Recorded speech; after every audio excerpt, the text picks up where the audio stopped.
Jangan lupa like, コメントdan subscribe. Selamat menonton dan terima kasih.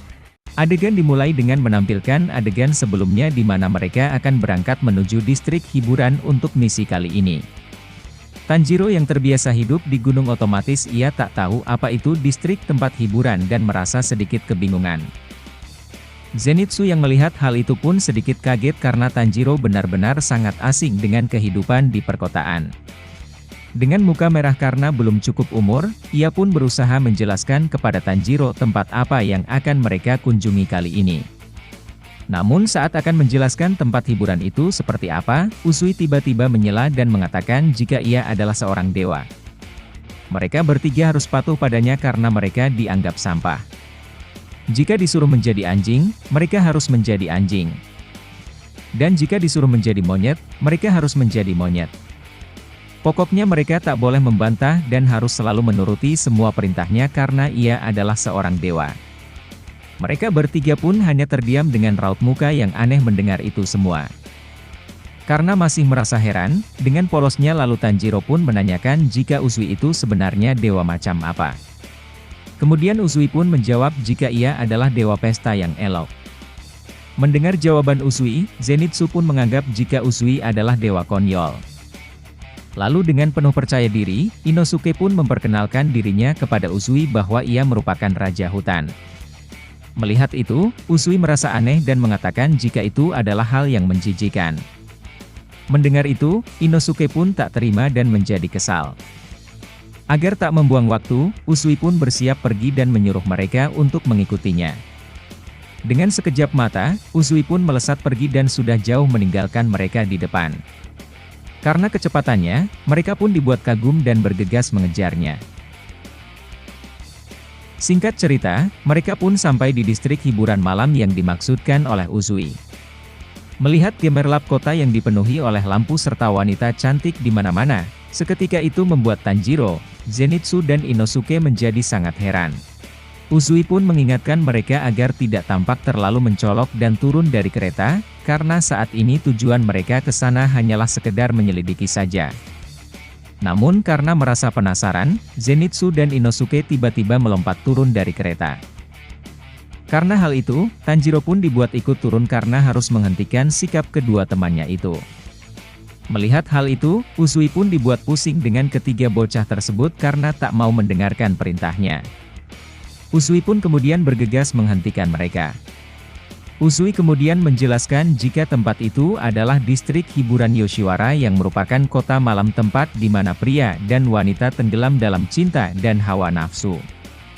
Inosuke yang tak biasa dengan keramaian, hal itu membuatnya jadi merasa aneh. Membuatnya pusing dan matanya berputar-putar dan tiba-tiba ia berlari ke dalam kerumunan warga dan menyeruduk orang-orang di sana dengan kepalanya. Uzui yang melihat itu pun segera menghentikannya. Setelah Inosuke, kini giliran Zenitsu yang menghilang.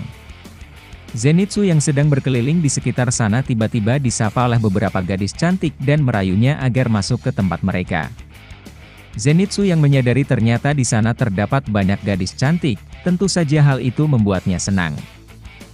Namun saat ia hendak masuk menuju ke tempat gadis-gadis itu, Uzui keburu menangkapnya karena ia masih belum cukup umur untuk pergi ke tempat hiburan seperti itu.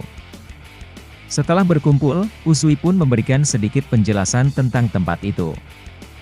Tempat itu akan tertidur atau sepi di siang hari, dan hanya ramai saat malam tiba. Jadi merupakan tempat yang bagus sebagai tempat para oni bersemayam.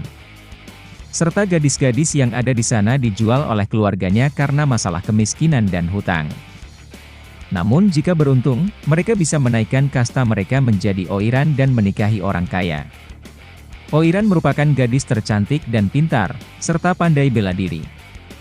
Jadi tak sembarang gadis bisa menjadi oiran di sana. Karena sudah malam, mereka pun pergi menuju ke penginapan.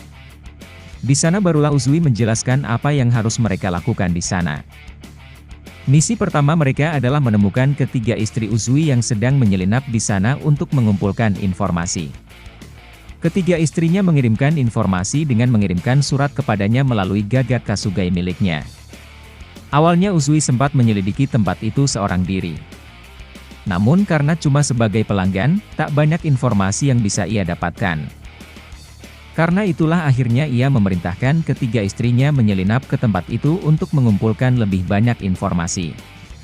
Istrinya merupakan kunoichi atau ninja wanita yang tangkas. Namun belakangan ini mereka tak pernah mengirimkan informasi lagi. Ia khawatir akan keadaan ketiga istrinya, karena itulah ia datang kemari. Sudah ada 3 tempat yang ia curigai sebagai sarang Oni itu bersemayam. Seperti yang ditulis pada surat itu, agar tak mencolok akhirnya mau tak mau mereka pun harus menyamar.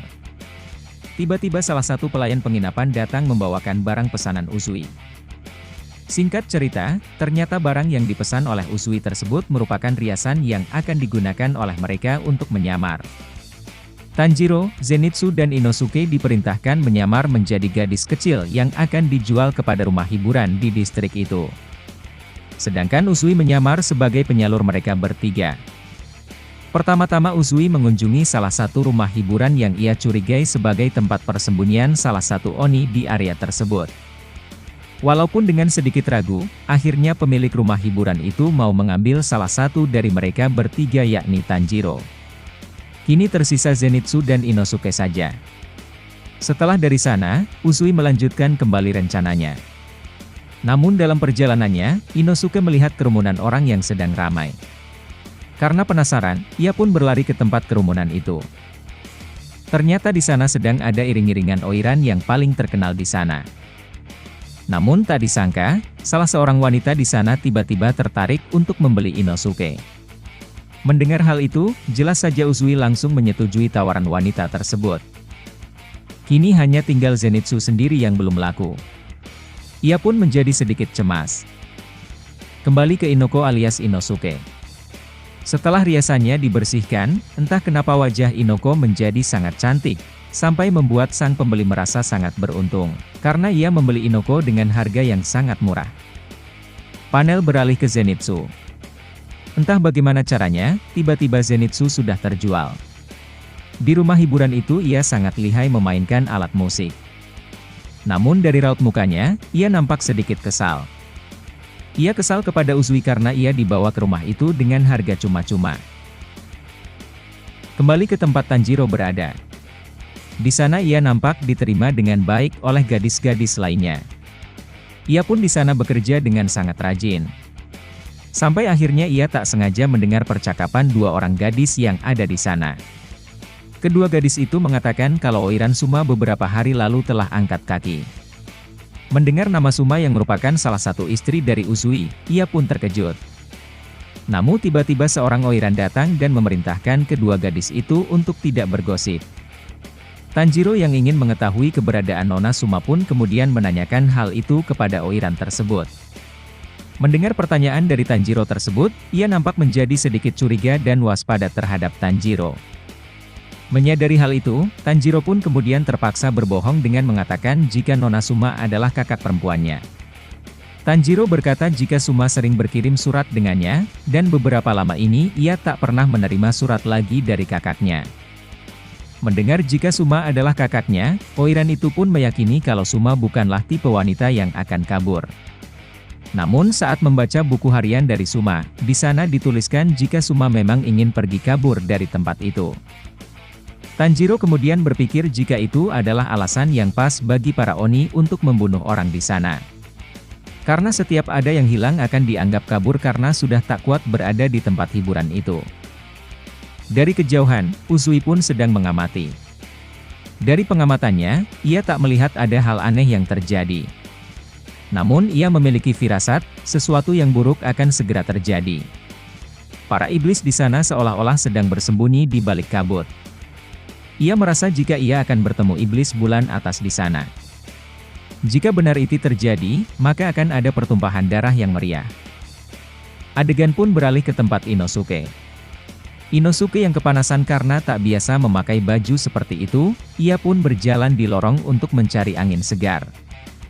Di sana ia tak sengaja mendengar percakapan 2 orang gadis yang menyebut nama Makio. Di mana Makio juga merupakan salah satu nama dari istri Uzui. Mendengar hal itu, ia pun menguping pembicaraan mereka. Gadis itu mengatakan jika Makio sedang tak enak badan. Merasa ada yang aneh, Inosuke pun mencoba mengecek kamar yang telah didatangi oleh gadis itu. Kemudian diperlihatkan Makio yang sedang ditawan oleh seorang iblis perempuan. Ia sedang diinterogasi kepada siapa ia sebenarnya berkirim surat. Benar saja, ternyata kamar tempat Makio disekap itu adalah kamar yang akan dituju oleh Inosuke. Dan episode kali ini pun berakhir. Demikianlah alur cerita Demon Slayer Kimetsu no Yaiba pada part kali ini. Saksikan terus kelanjutan kisah kami bersama yang lainnya dalam memburu para iblis-iblis jahat. Mohon bantuannya dengan menekan tombol like, komen, share dan subscribe agar channel ini bisa menjadi lebih baik ke depannya. Serta nyalakan lonceng notifikasinya agar kalian tidak ketinggalan video-video terbaru dari kami. Kami ucapkan terima kasih karena telah menonton.